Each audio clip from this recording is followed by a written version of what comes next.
items that were, should have been into the general fund spending, but they had put them over into just taking the infrastructure money and different things, which is one-time money in our view, and putting it over into programs. So we've concentrated on limiting our spending to ongoing revenue. Don't use one-time money to prop up programs that are ongoing, and just have a balanced budget and trying to stay within a reasonable, sustainable growth factor. I think that was missing during the time, even when we had the Republican Senate and the House, but we had Governor Vilsack. We had some years in there where there was agreement to 5, 6, 7% growth because their money was flowing in pretty good, and we were, I think, the leadership was looking at, well, the code says we can spend 99% of what's available. Well, the code allows putting the one-time ending balance into our spending limit. And so when they talk about, well, you've got this big like surplus, but we believe it's over collection of taxes from the people, that portion that's counted as an ending balance can be put into this 99% spending limit. Well, then you only have a 1%,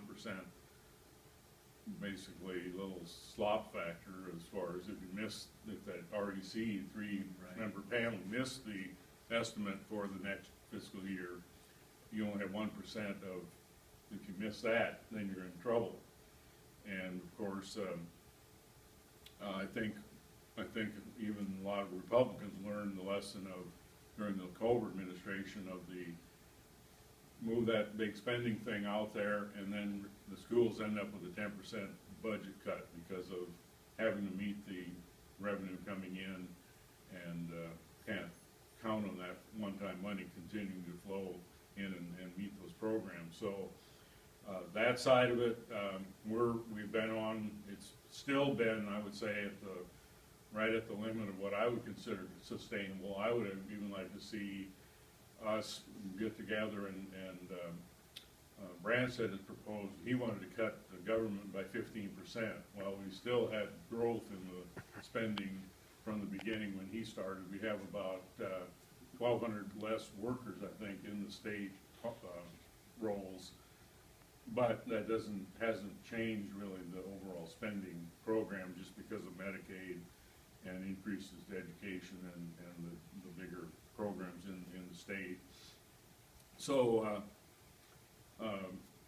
you know, those do give me pause for concern yet, that we're not really focused on that, of how to limit the spending of where we're at. Is a $6.5 billion budget, and we have 3 million people that are subject to paying for that, and I think that's a huge number yet for 3 million people, and they're not all taxpayers at this point either. The other part is, I think on DC, they've been focusing on how to get more from the people through different sly means of taxation, and raise that amount so they can do this Unaffordable Care Act and other things that have been going on in DC.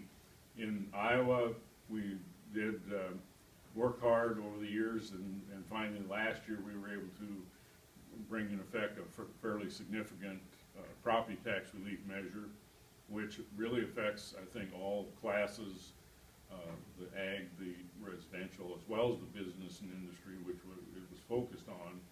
And so I think the message even did get across to the Senate Democrats that they had to come to the table and agree and do something. We wanted to have a little bit more of a sustained relief on commercial and industrial out to maybe 5 years of getting back to close to a 60% assessment value that would then be subject to taxation. Basically, housing has been at 50% about of the actual assessed value that's taxed, and of course, ag is on a formula related to the productivity, so it actually is the input off of the gross returns from crops, excuse me, And so I think eventually, as this phases in,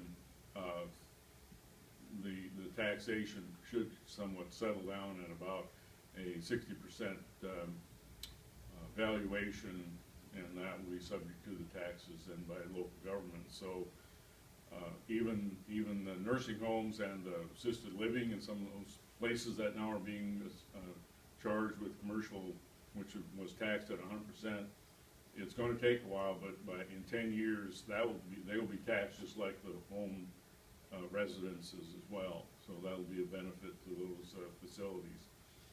And I think this year we're going to look at how to move forward with some income tax relief in Iowa. We have the highest rate on the top end, and it scares a lot of companies when they're trying to bring executives in with fairly good salaries and so on, and they see 8.98% on that, which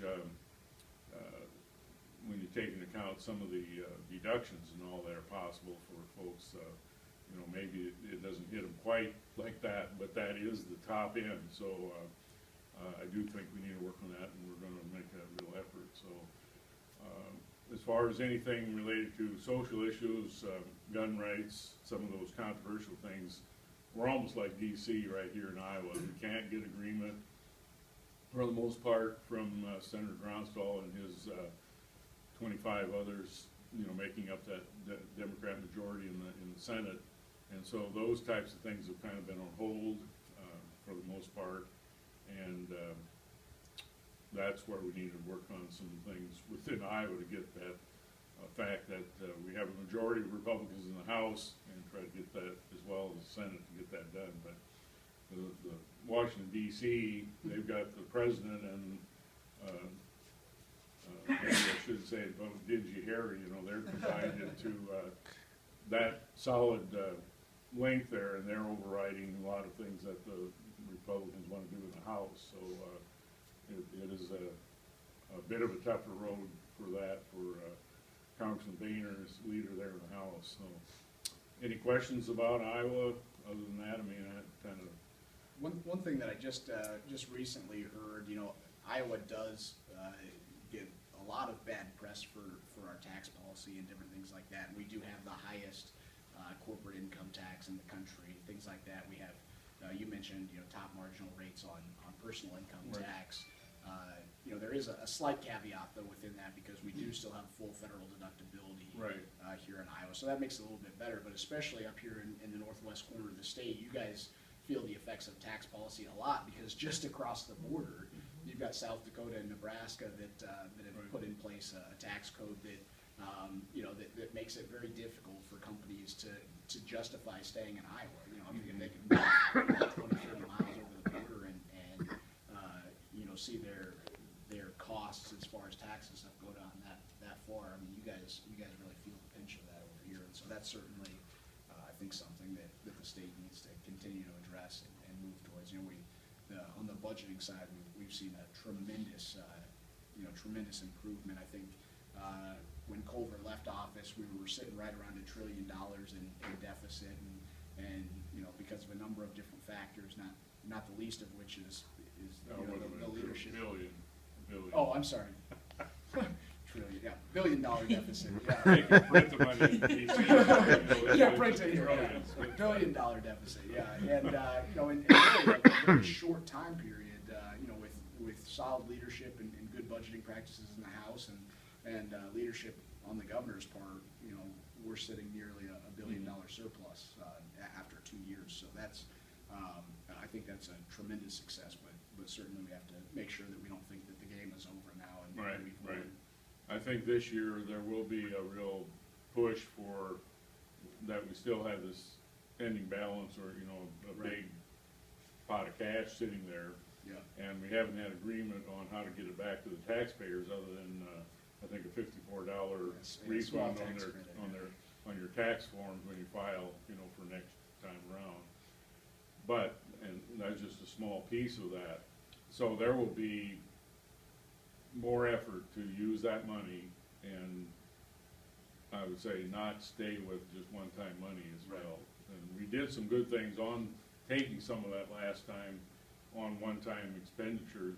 We paid down, or at least set it aside, so that if there is bonds that come due, that they can be called, or the bonding can be ended, then that will save the state ongoing interest. Right. So we did, off the top of my head, I can't remember the exact number, but it was There's a lot of debt reduction.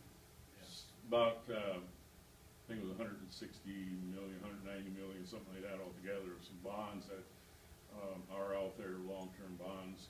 And actually, we are rated one of the better states for long-term debt. I mean, it's fairly low per citizen in the state. So that helps our bond rating, and I think that encourages businesses and everybody in the state as well, that and financial institutions and so on. So that's really a good aspect. And one other thing I guess I could mention about Iowa that's very positive, I guess recently MSNBC, I think, or some group related in that way, they gave a rating of all the legislatures in the country, and Iowa was third. For best managed. North Dakota, with their big oil reserves and what they're producing now, was number one. Then Wyoming was second, which they got kind of similar conditions because of their oil, natural resources and so on. And Iowa was third, and I think it does show the turnaround we've had in the good ag economy and things that we've been doing to hold the line on our spending and keeping our indebtedness down. Yeah. So that was kind of encouraging to see. I hesitate to bring it up in some of these public forums because it's almost like, well, patting myself on the back. It was work of, I would say, the 151 people there of all getting that working together and turned around, even though we have divided government. So it was a pretty good accomplishment, I think. Yeah. Well, very good. Again, we really appreciate you coming out, and we'll